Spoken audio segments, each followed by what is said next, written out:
नमस्कार दोस्तों। आइए कुछ यूपीपीसीएस मेंस से संबंधित कुछ क्वेश्चनों को डिस्कस करते हैं। पहला क्वेश्चन है,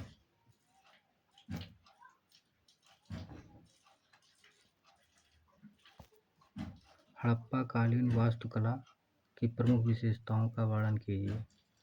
दूसरा क्वेश्चन है, हड़प्पा सभ्यता काल में शहरी नियोजन पर टिप्पणी लिखिए। तीसरा क्वेश्चन है, सिंधु घाटी सभ्यता में भारत को प्रथम नगरीय क्रांति का प्रतीक है, विवेचना करें।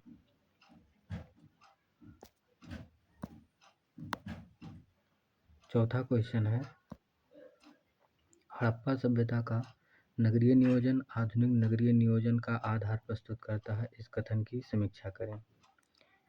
इस क्वेश्चन में 4 पॉइंटें मेन हैं। पहली पॉइंट है, हड़प्पा कालीन वास्तुकला। दूसरी पॉइंट है शहरी नियोजन। तीसरी पॉइंट है नगरीय क्रांति और चौथी पॉइंट है आधुनिक नगरीय नियोजन से समानता। अब हम पहले वास्तुकला और नगरीय नियोजन पर देखते हैं।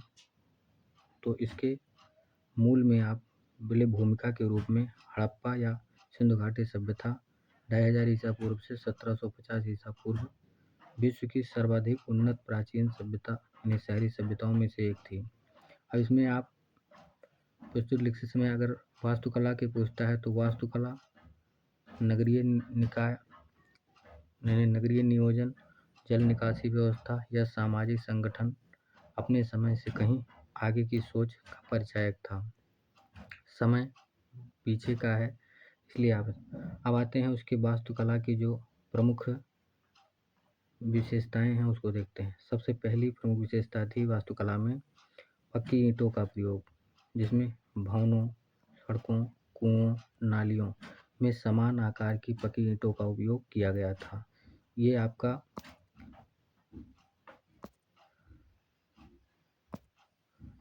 1:2:4 के अनुपात में उपस्थित थी। दूसरी पॉइंट है द्विस्तरीय नगर व्यवस्था, यानी नगर जो थे वो 2 भागों में विभाजित थे। ऊपरी दुर्ग यानी ऊंचा दुर्ग जिसको सिटाडेल कहा जाता था, और निचला नगर जो लोअर होता था।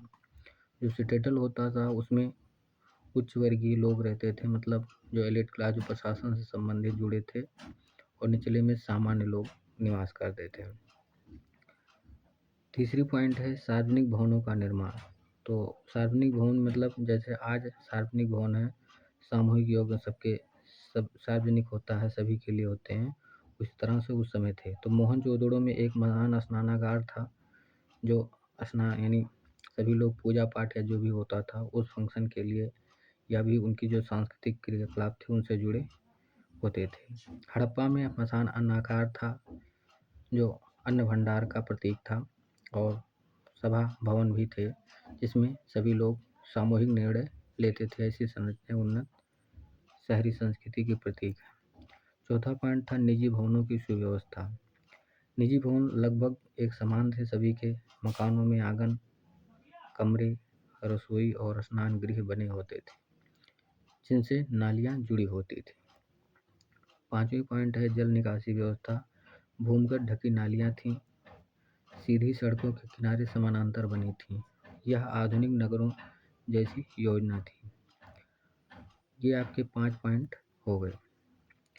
फिर अगली पॉइंट है शहरी नियोजन पर टिप्पणी। अब शहरी नियोजन में देखेंगे हड़प्पाई नगर पूर्व पश्चिम दिशा में ग्रिड पैटर्न था। पूर्व पश्चिम दिशा में क्यों कि आप देखोगे तो जिस क्षेत्र में यह बसा है वहाँ पर पूर्वा और पछवा हवा ज़्यादा चलती थी, इसलिए वेंटिलेशन को ध्यान में रखते हुए पूर्व पश्चिम में ग्रिड का पैटर्न बनाया गया था। सड़कें एक दूसरे पर समकोण काटती थी, मीन्स समकोण यानी 90 अंश का। एक ऐसे जाती थी तो दूसरी एक ऐसे आती थी तो दूसरी ऐसे आती थी। कुल मिला के एक चली गई तो इधर कुछ ऐसा काटती थी, यानी यहाँ 90 का कोण बनता था।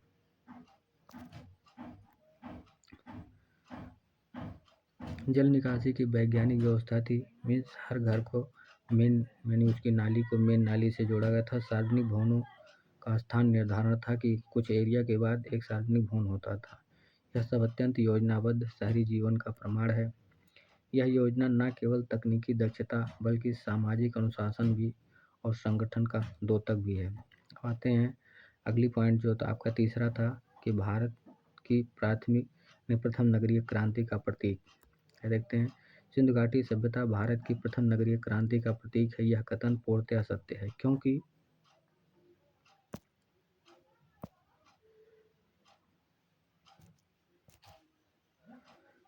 क्योंकि इसमें पहले भारत में ग्रामीण संस्कृति के विकास हुआ था। इसमें आपको हड़प्पा काल में पहली बार संगठित नगरों, आर्थिक केंद्रों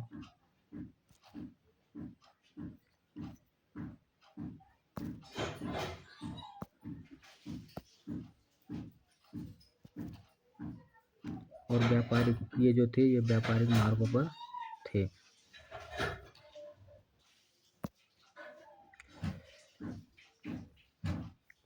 तथा प्रशासन प्रणाली का विकास हुआ था। प्रशासन प्रणाली क्योंकि जिस तरह से व्यवस्था थी, बिना प्रशासन के ऐसा संभव नहीं था। तो इसने ग्रामीण जीवन से शहरी सभ्यता की ओर संक्रमण को जन्म दिया, जो प्रथम नगरीय क्रांति का कहलाया जा सकता है।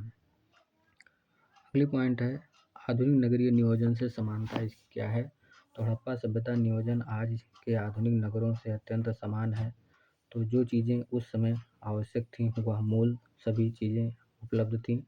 आज कुछ चीज़ें हैं जो उस समय नहीं आवश्यक थी, तो इसलिए वो नहीं था। जैसे ग्रिड योजना थी, यानी समकोण पर काटती थी। जल निकासी की व्यवस्था थी, यानी हर घर को मूल नाली से और हर नाली को मेन से जोड़ा जाता था। फिर अपशिष्ट प्रबंधन की व्यवस्था भी थी। भवनों के समान माप थे, यानी ऐसा नहीं था कि असमानता नहीं विद्यमान थी, समानता की तरफ ध्यान दिया गया था। फिर नागरिक सुविधाएं भी थी। ये सब आज भी आधुनिक नगर नियोजन यानी योजनाकारों के लिए प्रेरणा स्रोत है। तो आज भी ये यानी समानता को, हर चीज़ को ध्यान में रखकर बनाया गया था। इस प्रकार कहा जा सकता है कि हड़प्पाई नगर नियोजन आधुनिक शहरी नियोजन का आधार प्रस्तुत करते हैं। अब इसके निष्कर्ष में हम लिख सकते हैं। फिलहाल आपको उत्तर में ये निष्कर्ष नहीं लिखना है, सीधे अंतिम पंक्तियों में कुछ ऐसे शब्द डालने हैं। देखते हैं, हड़प्पा सभ्यता भारत के प्राचीन नगरीय संस्कृति का स्वर्ण युग थी। ऐसा कर सकते हैं। इसकी वास्तुकला, जल प्रबंधन, नियोजन ने यह प्रसिद्ध कर दिया है कि प्राचीन भारतीय समाज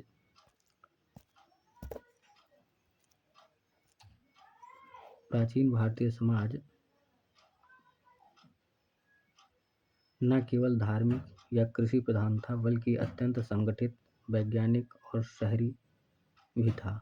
ये हो गया।